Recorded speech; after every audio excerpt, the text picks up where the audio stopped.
यहां पर आज हम लोग पढ़ रहे हैं relation between CP and CV. ठीक है, सीपी कल मैंने आपको बता दिया था, molar heat capacity at constant pressure, और सीवी का मतलब हो गया molar heat capacity at constant volume. यदि हमारे पास जो गैस है, ये जो भी हमारे पास सबस्टेंस है, वो हम लोग यहां पर लेते हैं 1 मोल। तो मैंने यहां पर लिखा फॉर n इक्वल टू 1 मोल, यानी कि हमारे पास नंबर ऑफ मोल्स कितने हैं, 1 है। तो यदि हम यहां पर Cp लिखें तो यहां से आप इस पिक्चर को उठाएंगे, इस फॉर्मूले को। अब जो Qp होता है इसे आप क्या लिखते हैं, डेल्टा H लिखते हैं क्या, और यहां पर आपने लिखा डेल्टा T। क्यों भाई, क्योंकि n तो हमारा 1 है और 1 को डेल्टा T से मल्टीप्लाई करेंगे तो डेल्टा T ही आएगा। यदि क्रॉस मल्टीप्लाई कर दें तो delta H equal to Cp into delta T, ये आपको मिला इक्वेशन फर्स्ट। अब सेकंड पॉइंट को यहां से उठा लेते हैं। यहां पर मैंने लिखा है Cv इक्वल टू, जो यहां पर Qv लिखा हुआ है इसे क्या लिख सकते हैं, डेल्टा U लिख सकते हैं। तो आपने यहां पर लिखा डेल्टा U, और n 1 है तो यहां पर आप डेल्टा T लिखें। फिर यहां पर आप क्रॉस मल्टीप्लाई करेंगे तो क्रॉस मल्टीप्लाई करने पर आपको मिलता है delta U equal to Cv dot delta T। ये हमने मान लिया कि हमारी इक्वेशन क्या है, सेकंड है। अब यहां पर हम लोग पहले से क्या जानते हैं, जो हम लोगों ने पढ़ा था relation between delta H and delta U, ठीक है ना। तो हम लोग यहां पर लिखते हैं as we know that, as we know that, क्या जानते हैं कि delta H equal to delta U plus, यहां पर डेल्टा NgRT हमने लिखा था,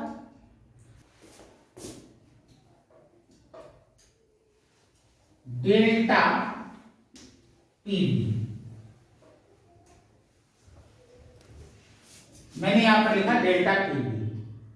अब चूंकि आइडियल गैस की बात हो रही है तो आइडियल गैस में हम लोग यहां पर क्या लिखे थे, PV इक्वल टू nRT। जरा ध्यान से समझिए, PV इक्वल टू nRT, और n हमने कितना लिया है, 1 लिया है क्या, तो क्या लिख सकते हैं, PV इक्वल टू RT लिख सकते हैं। अब यहां पर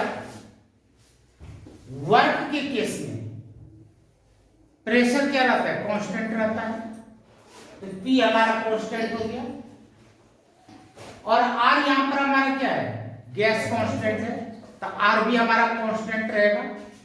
यानी कि अब जो चेंज होगा वॉल्यूम और टेम्परेचर ही चेंज होगा।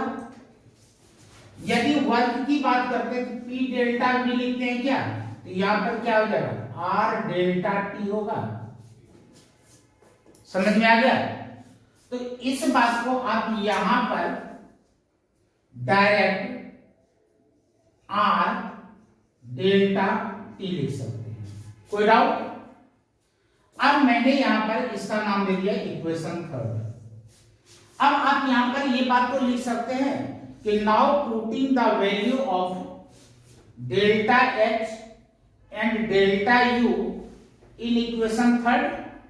तो इस बात को हम लोग यहां पर लिखेंगे, now putting the value of delta H and delta U in equation third, then we get. तो हम लोग यहां पर क्या प्राप्त करेंगे, ये बात ऊपर में आप लिख देना।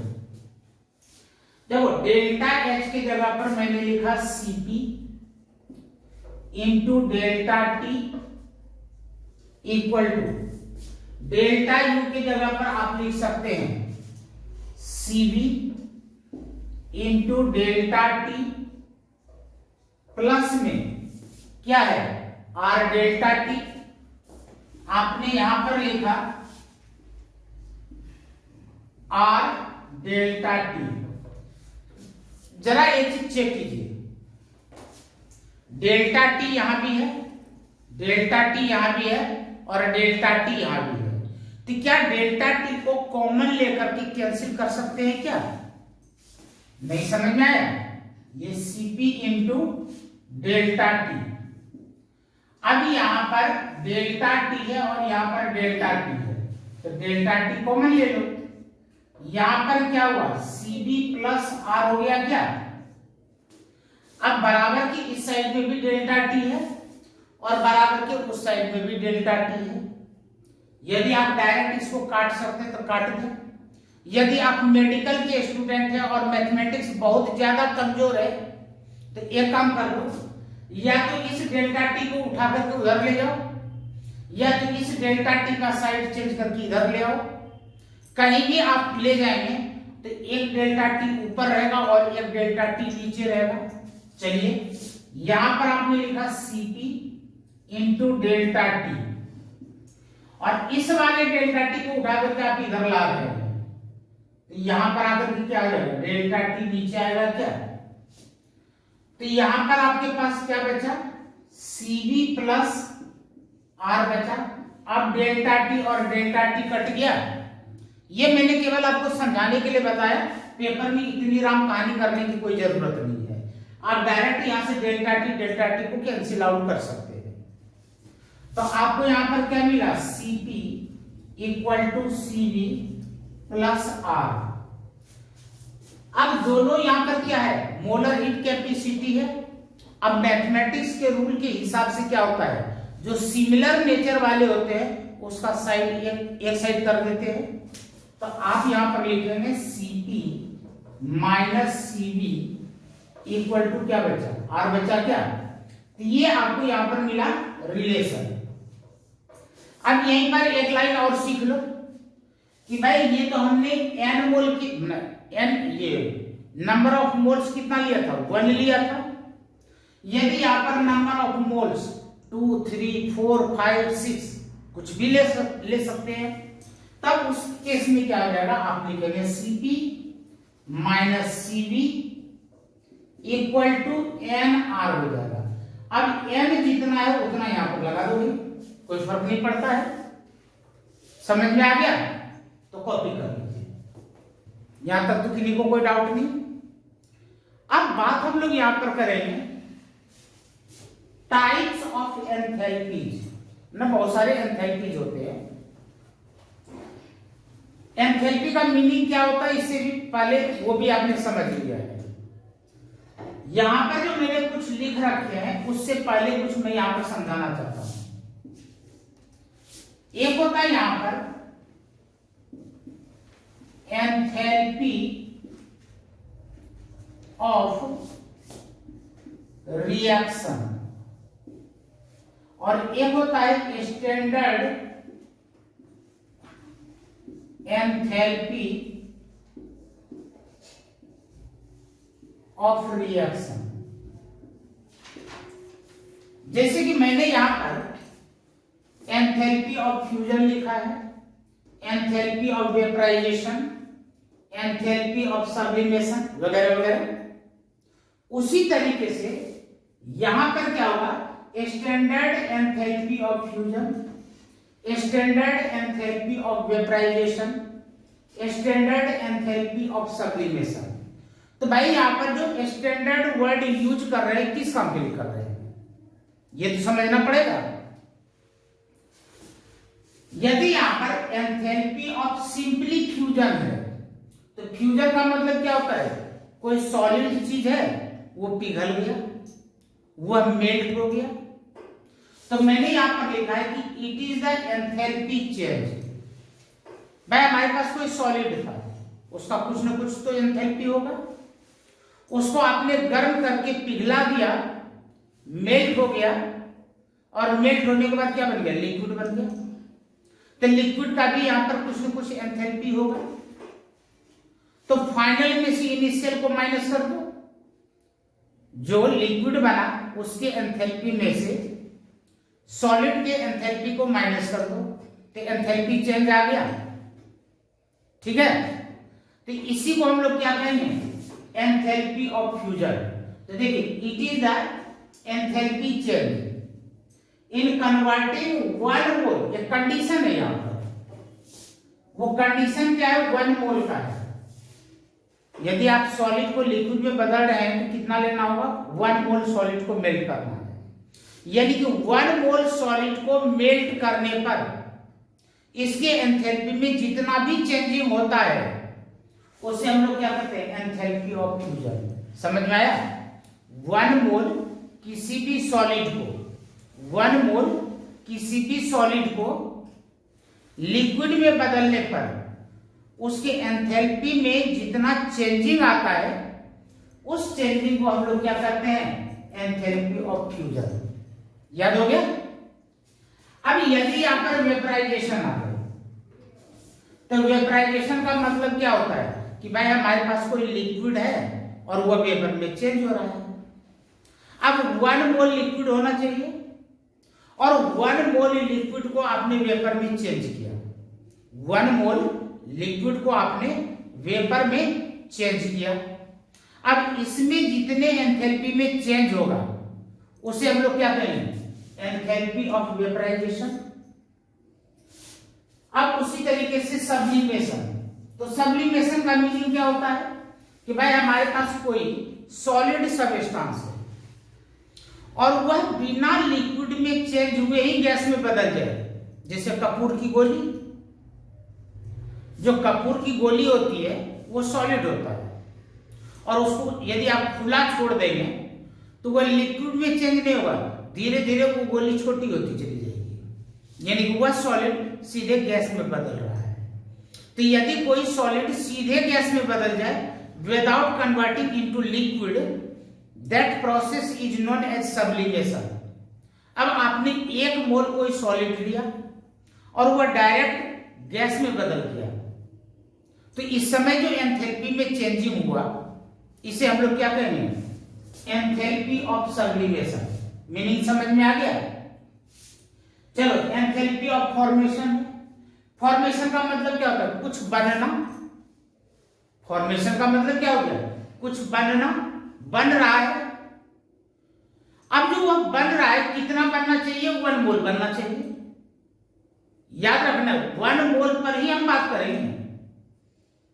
अब 1 मोल बनने में जितने अमाउंट में एंथैल्पी चेंज होगा, मान लीजिए कि मुझे मिथाइल एल्कोहल बनाना है, तो देखो मिथाइल एल्कोहल का फॉर्मूला क्या होता है, मैंने यहां पर ले लिया enthalpy of formation of methyl alcohol, ये हमने लिया है। तो यहां पर हम लोग पहले इसका फॉर्मूला लिखते हैं, CH3 और OH। मिथाइल एल्कोहल का ये फॉर्मूला होता है। तो इसको जो हम बना रहे हैं किससे बनाना है, ये भी मायने रखता है कि इसके कंस्टिट्यूएंट पार्टिकल से बनाना है। तो कार्बन 1, 3+1 4 हाइड्रोजन है, तो 4 हाइड्रोजन है, तो यहां पर 2H2 लिखेंगे क्या, और 1 ऑक्सीजन है, तो क्या लिखेंगे 1/2O2। अब इससे आपको क्या मिला, CH3OH। तो कितना मोल आपको मिथाइल एल्कोहल मिला, 1 मोल मिला क्या। तो आप जो कुछ भी बनाना चाह रहे हैं, पहला कंडीशन है कि 1 मोल बनना चाहिए, दूसरा कंडीशन है कि उसके कंस्टिट्यूएंट पार्टिकल से बनना चाहिए। इस केस में उसके एंथैल्पी में जितना भी चेंजिंग होगा वो क्या कहलाएगा, एंथैल्पी ऑफ फॉर्मेशन। समझ में आ गया। अब यहां पर एंथैल्पी ऑफ कंबशन की बात कर लेते हैं। तो कंबशन का मीनिंग क्या होता है, जलना। आप किसी चीज को जला रहे हैं, तो जिसे आप जला रहे हैं वो कितना होना चाहिए, 1 मोल। जब फॉर्मेशन था तो बनने वाला चीज 1 मोल होना चाहिए था। अब देखो ये 1 मोल से ज्यादा हो गया, ये 1 मोल से कम है, ये 1 मोल है, ये मायने नहीं रखता है। यदि फॉर्मेशन की बात हो रही है तो हमें याद रखना होगा कि जो बन रहा है वो 1 मोल होना चाहिए। लेकिन यदि कंबशन की बात हो रही है तो अब हमें ये ध्यान रखना होगा कि जिसे हम जला रहे हैं, ये जो जल रहा है वह 1 मोल होनी चाहिए। मान लेते हैं हमारे पास कार्बन है भाई, 1 मोल हमने कार्बन लिया, इसको आपने जला दिया, तो जलाने के लिए तो ऑक्सीजन की जरूरत होगी। अब इसको जलाने में से जितना ऑक्सीजन खर्च हो जाए नो प्रॉब्लम, जल कौन रहा है, कार्बन जल रहा है, तो हमें कार्बन 1 मोल देखना पड़ेगा। अब जलने के बाद चाहे 50 मॉलिक्यूल बन जाए या 5 मॉलिक्यूल बने या 1 बने, नो प्रॉब्लम। तो यहां पर क्या बना, CO2 बना। तो इसके जलने पर इसकी एंथैल्पी में जितना चेंजिंग हुआ होगा उसे आप क्या कहेंगे, एंथैल्पी ऑफ कंबशन बोलेंगे क्या। अब उसी तरीके से एंथैल्पी ऑफ न्यूट्रलाइजेशन। अब न्यूट्रलाइजेशन का मतलब क्या होता है भाई, कोई चीज एसिड था, कोई बेस था और दोनों को आपस में आपने मिला दिया, तो मिलने के बाद न तो वह एसिड रहा न बेस रहा, क्या हो गया, न्यूट्रल हो गया। तो यहां पर जो आप न्यूट्रलाइज कर रहे हैं, तो जो न्यूट्रलाइज होता है एसिड का H पॉजिटिव और बेस का OH निगेटिव, यही न्यूट्रलाइज होता है। तो यहां पर 1 ग्राम इक्विवेलेंट होना चाहिए, यहां पर मोल नहीं है, यहां पर क्या है, 1 ग्राम इक्विवेलेंट होनी चाहिए। जब ये न्यूट्रलाइज होंगे तो न्यूट्रलाइज होने पर जितना उसके एंथैल्पी में चेंज होगा उसे क्या कहा जाएगा, एंथैल्पी ऑफ न्यूट्रलाइजेशन। तो आप ये सोच रहे होंगे सर जी स्टैंडर्ड वाला कहानी तो आपने रास्ते में ही छोड़ दिया। मैंने अभी छोड़ा नहीं है, अब मैं शुरू कर रहा हूं। अब यही सब काम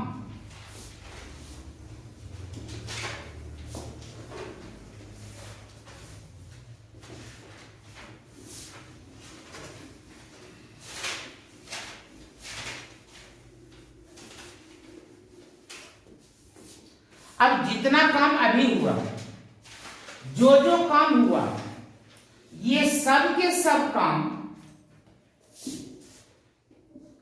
1 बार प्रेशर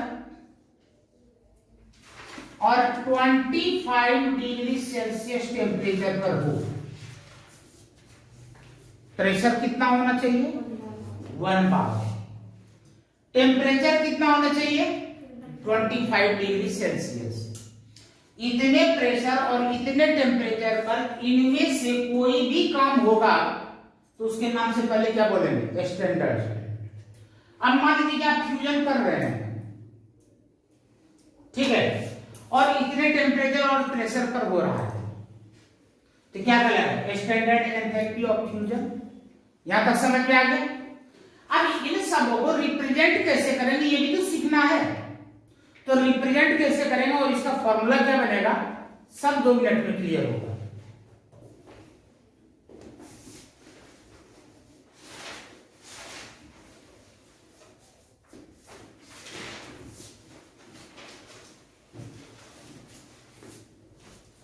एक्चुअली यहां पर हो क्या रहा है, ये सब के सब चेंजिंग है, चेंज हो रहा है ना, ठीक है। तो चाहे इसको change in enthalpy of fusion कर सकते हैं, change in enthalpy of vaporisation कर सकते हैं, ठीक है। ये मैंने आपको याद दिला दिया। चलो देखो, चेंज के लिए हम लोग क्या लिखते हैं, डेल्टा लिखते हैं क्या, चेंज के लिए क्या लिखते हैं, डेल्टा।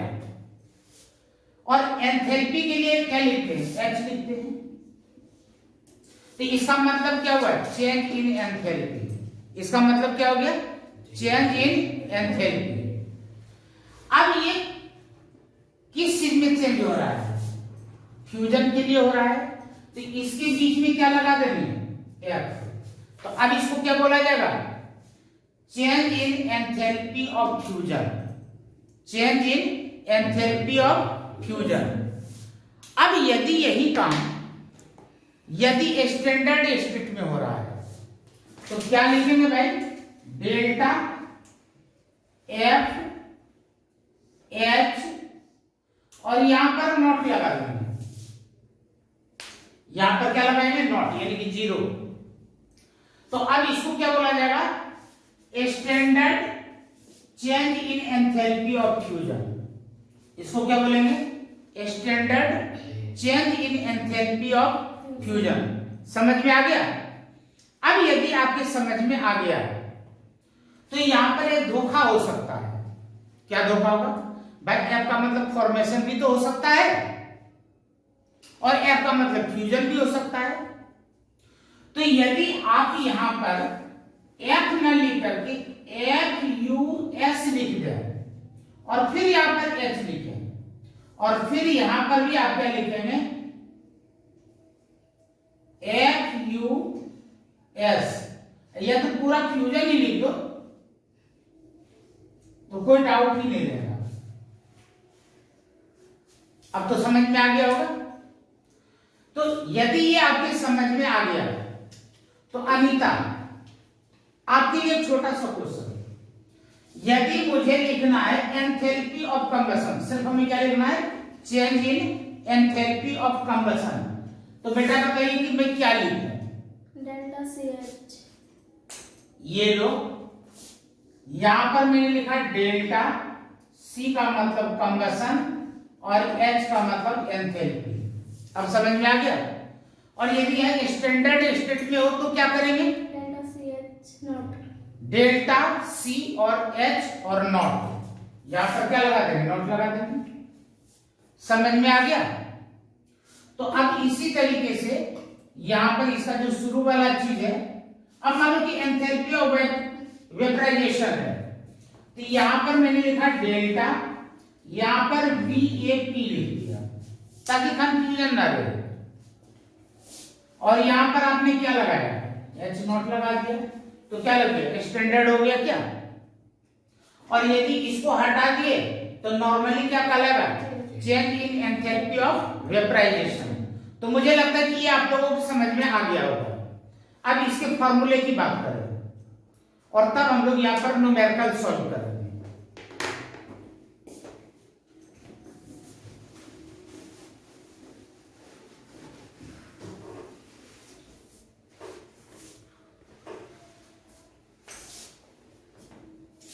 यहां पर आप याद रखें डेल्टा, यहां पर मैं RH एक बार लिख रहा हूं। R का मतलब रिएक्शन, जो भी रिएक्शन हो रहा है, फॉर्मेशन हो रहा है, कंबशन हो रहा है, सब्लिमेशन हो रहा है, जो भी प्रोसेस हो रहा है, यहां पर प्रोसेस का नाम इक्वल टू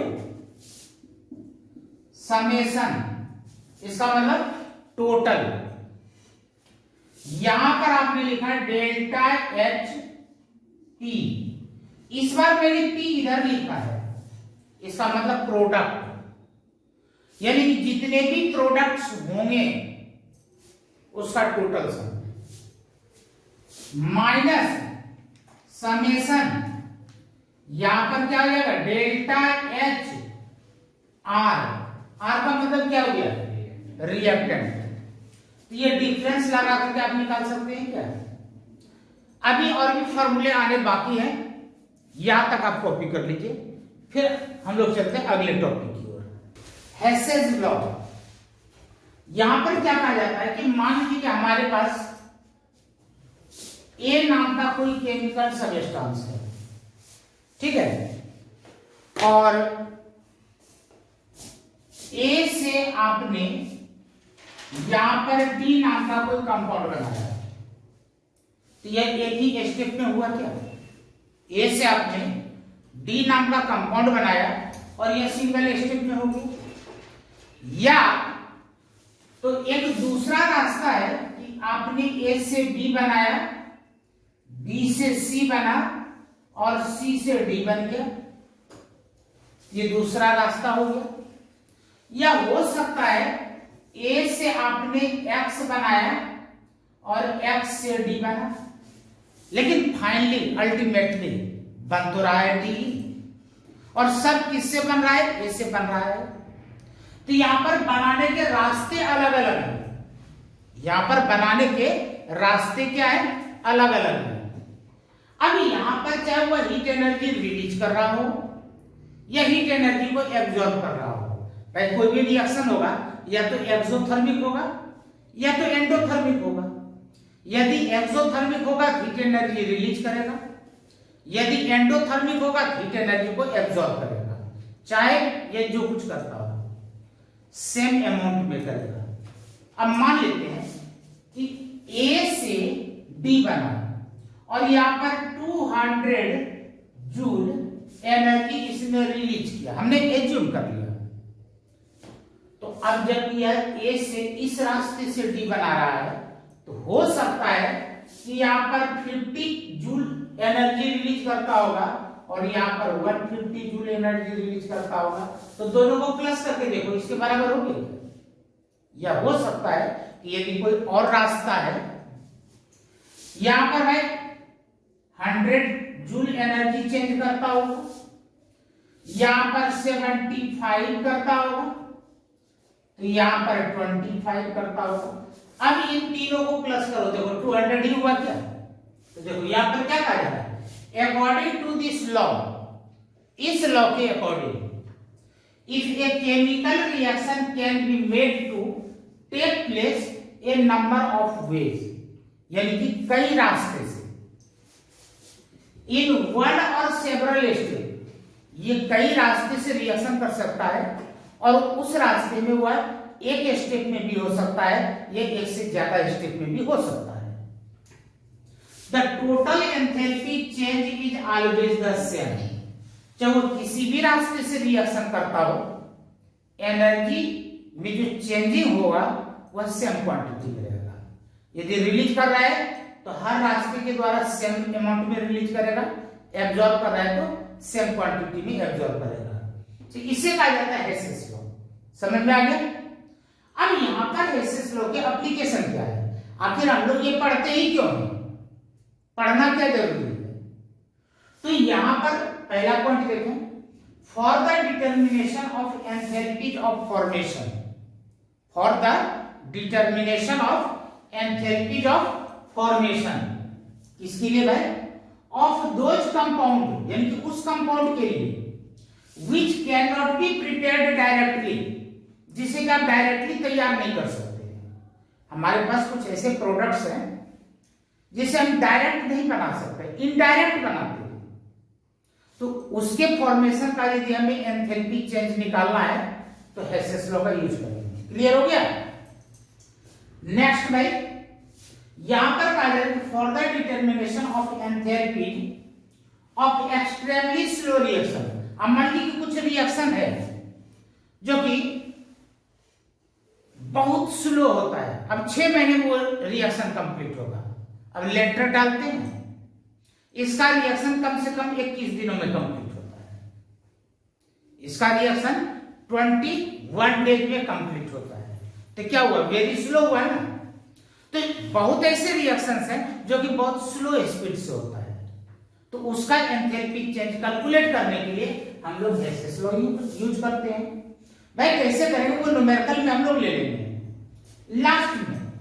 अब मान लीजिए कि कोई रिएक्शन हो रहा है, उसमें हमें बॉन्ड एनर्जी कैलकुलेट करना है, हमें लैटिस एनर्जी कैलकुलेट करना है, पता करना है, या फिर रेजोनेंस एनर्जी पता करना है। तो इन सबों को पता करने के लिए हम लोग हेसेस लॉ यूज करते हैं।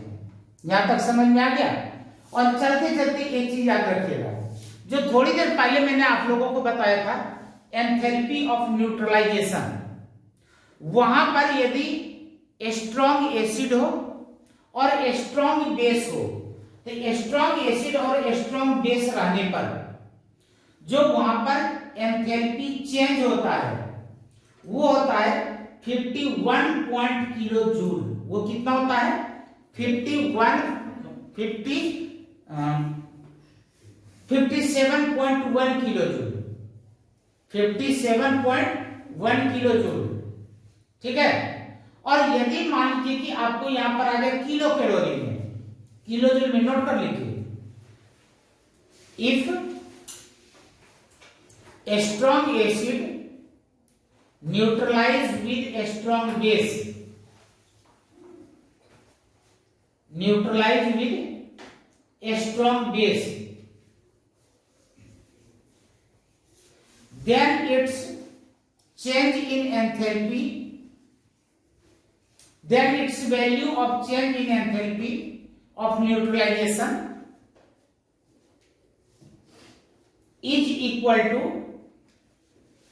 57.1 किलोजूल और 13.7 यानी कि 13.7 किलो कैलोरी। ये एक नंबर में आपसे पूछा जा सकता है। समझ में आ गया क्या? यदि स्ट्रॉन्ग एसिड है, स्ट्रॉन्ग बेस है, तो इसके एंथैल्पी में चेंज कितना होगा?